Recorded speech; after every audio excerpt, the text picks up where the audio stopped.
they do, it is because either they are fleeing some harm or because to stay means that they cannot provide the basic necessities for their family. That belief has been reinforced throughout our day today. Whether it was when I met with children who are unaccompanied minors, or I met with leaders who have been on the ground in El Paso for many, many years, doing work that is directly about supporting and interacting with folks who are immigrating to the United States and who are crossing this border. My trip to Guatemala and Mexico was about addressing the root causes.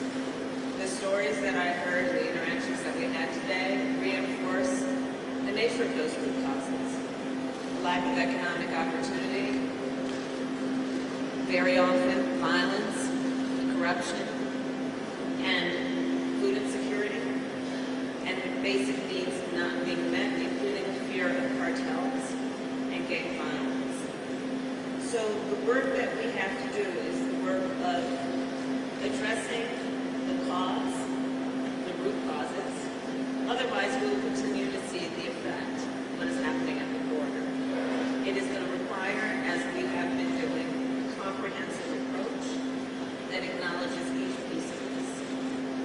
Informed also by the recognition that the United States is a neighbor in the Western Hemisphere.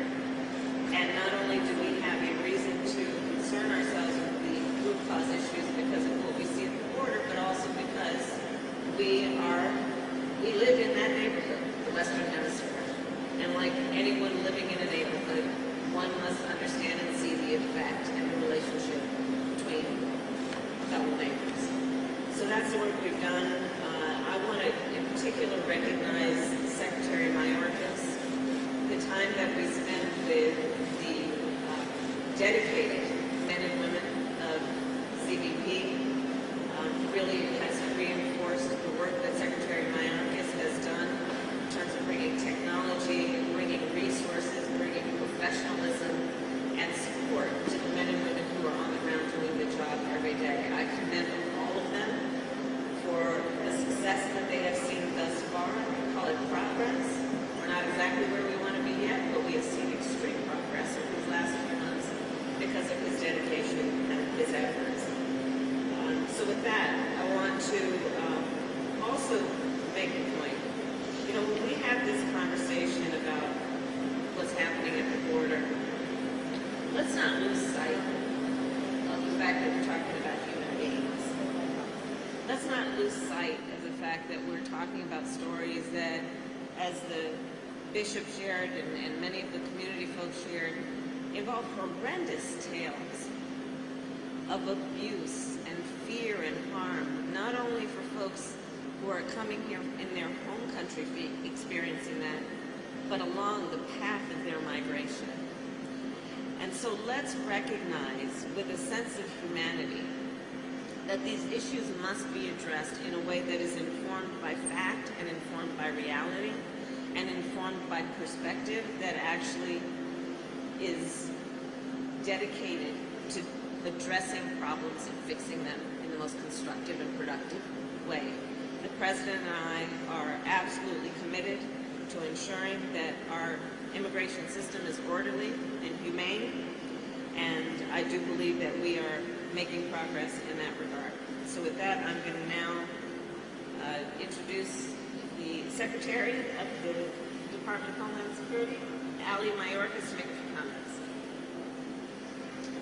Thank you very much, Madam Vice President, and privileged to be with you today. I recommended to the Vice President that we visit El Paso because it is one of the busiest sectors on the border. El Paso reflects the many diverse elements of our mission. It demonstrates also the progress that has been made in the work that remains. In March, this sector experienced overcrowding of unaccompanied children staying in the Border Patrol Station for more than an average of 120 hours. We saw too many children in a Border Patrol facility not designed for them for too long. The President and the Vice President directed me, in in the execution of my responsibilities as the Secretary of Homeland Security to take care of it. Today, the situation is dramatically different. The Border Patrol station is not overcrowded with children, and an unaccompanied child spends an average of less than 30 hours in it. Border surges have been a challenge for years and years, and to address the challenge successfully requires a multi-part plan. We have a plan. The Vice President is leading our nation's effort to tackle the root causes of migration, why people leave their home in the first place. I and my colleagues in the Cabinet have been directed to execute the rest of the plan, to build safe and legal pathways for people who qualify for humanitarian relief under the laws our Congress has passed, to rebuild our country's asylum system that was dismantled under the prior administration, in an orderly and just way to remove those whose claims for relief do not qualify.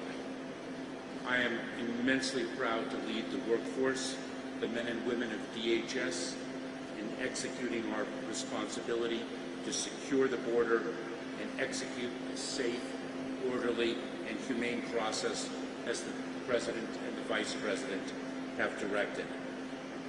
I am grateful to the Vice President for leading the effort to tackle the root causes of migration, her focus on what is happening in the Northern Triangle countries of origin. I am hopeful that Congress will pass immigration reform to fix a system that everyone recognizes is broken, and I am thankful for the Chairman's years-long leadership and championing of this effort. Thank you.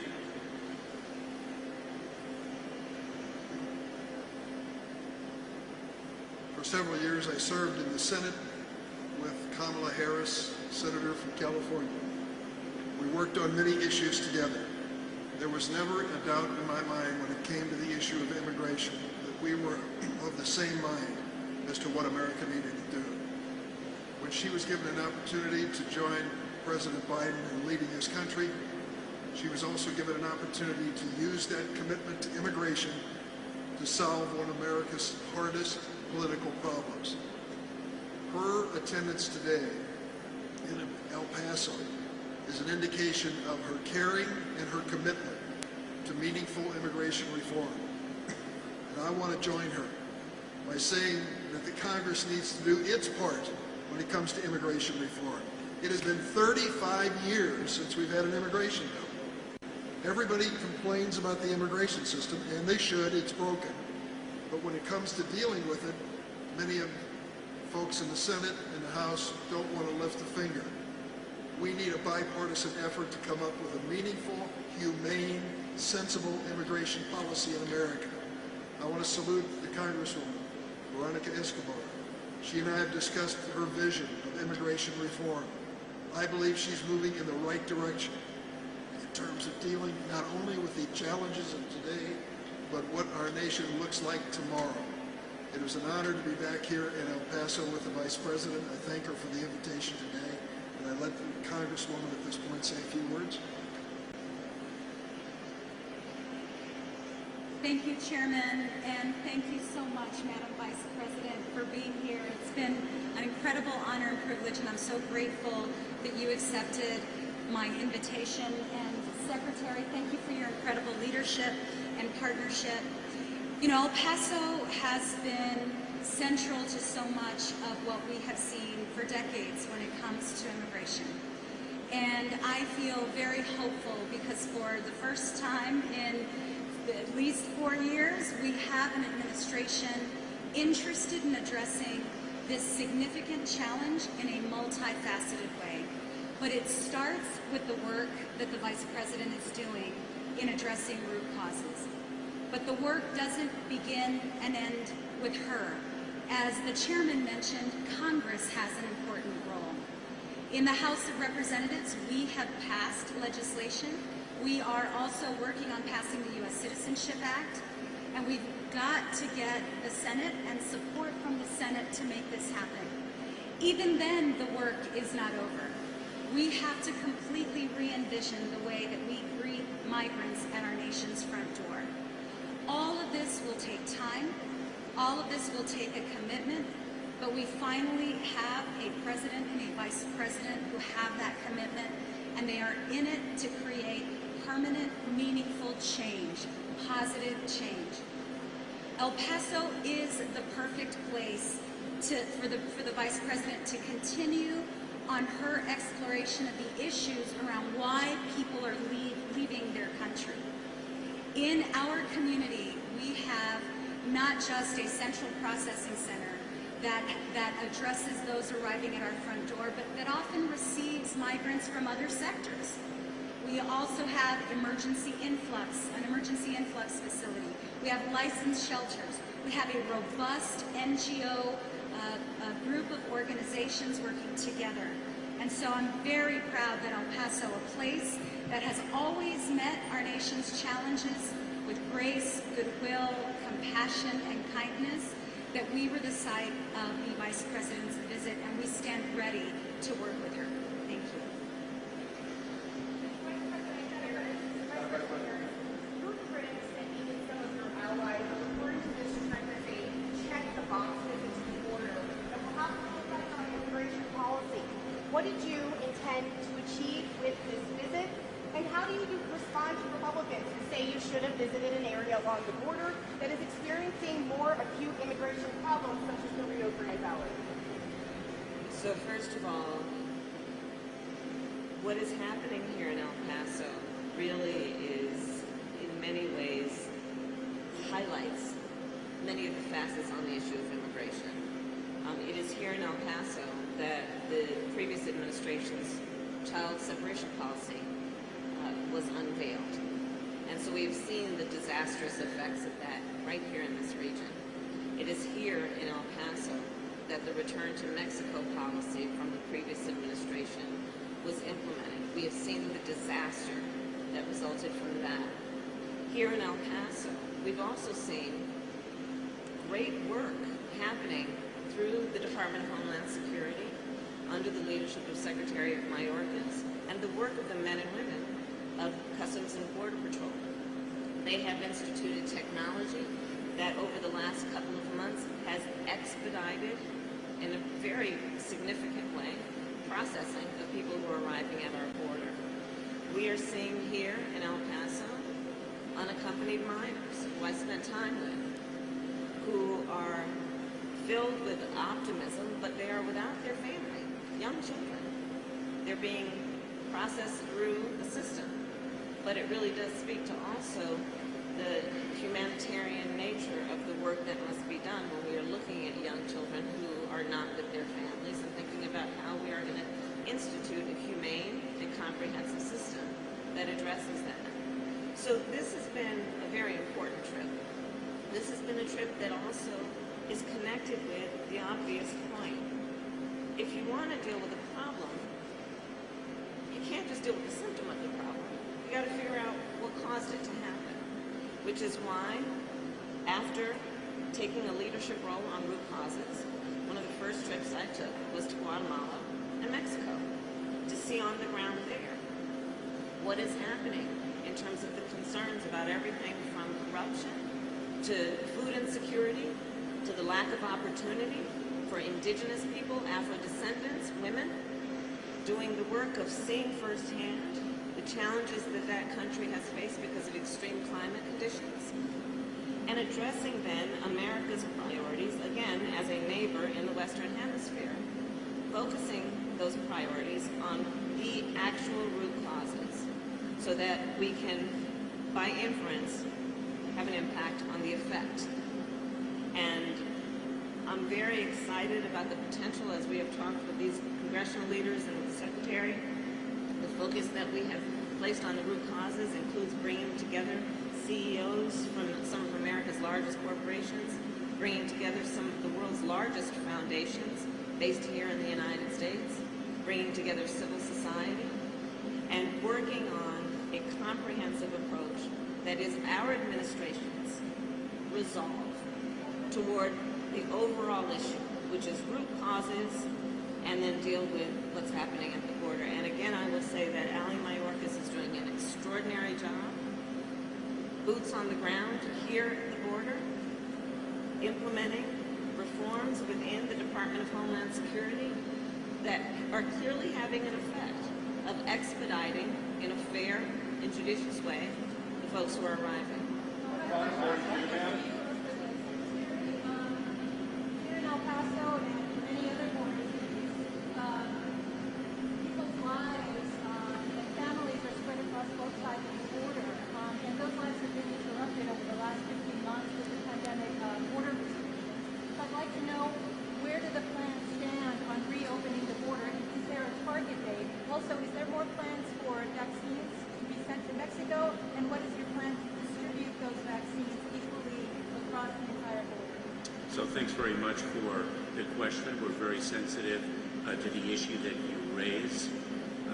The decision when to ease the restrictions on travel across the border is based on the science and the data that the Centers for Disease Control has. It's a public health decision. It is based on the well-being of the American public.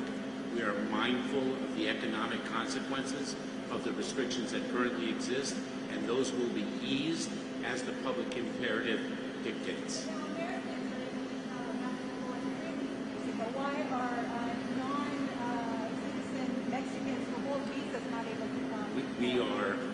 We have imposed restrictions in the service of the public health imperative, and they are guided by that. So, for example, essential travelers are indeed able to cross through the ports of entry for the reasons of their essential nature. So it's a very measured, calculated approach that addresses the public health imperative and also the objectives of their identity as essential workers. We understand that you were able to meet 5 young girls at the facility, aged 9 to 16. Were you also able to meet other migrants while you were there or during the day today? And with everything that you've been seeing then, how does that sort of inform your understanding of the problems that are currently happening at the border, not just the root causes? So I met with the children, the young girls, and it was interesting. They have obviously fled great harm. They're without their parents. They are also full of hope. They were asking me questions. How do you become the first woman vice president? But it also reminds me of the fact that this issue cannot be reduced to a political issue. We're talking about children, we're talking about families, we're talking about suffering, and our approach has to be thoughtful and effective. And we can take all of these perspectives into account and have meaningful, good public policy if we just stop the rhetoric and the finger pointing and do what we need to do, including, as Chairman Durbin has been doing for years, agreeing that we need immigration reform in our country and that Congress must act. Let's do the work of agreeing. You can't just react to a problem without solving it at its roots. Let's agree to that. So when I think about what I heard and saw today, I will tell you it was very reaffirming of everything that I heard and saw when I was in Guatemala. Everything that I discussed with President Lopez Obrador in Mexico about the partnership between the United States and Mexico to invest in the root causes. Seeing that there is a very clear and direct connection. It literally is direct and clear. But I will tell you, one of the things that every place has been a theme has been people don't want to leave home if they don't have to.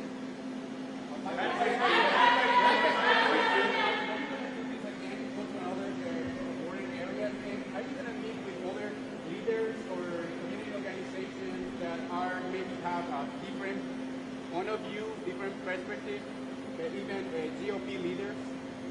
I am meeting with a lot of folks, And the work that we have begun is the work that is going to be ongoing. There is no question, and I said this from the very beginning, that our approach to this issue has to be with a commitment to a long-term investment, and it has to be a commitment to consistency. The United States has to be consistent. There were times when we were more engaged and we saw good results. Less engaged, and we can see where the work and the partnerships then deteriorate. So I am committed to ensuring that we engage in an active way on the root causes, on addressing the cause and effect, and also being partners in the Western Hemisphere, understanding that we have a responsibility, and if we ignore that responsibility, it will visit itself upon us in a very domestic way. Madam Vice President, about border security. Madam Vice President, about border security. Thank you so much.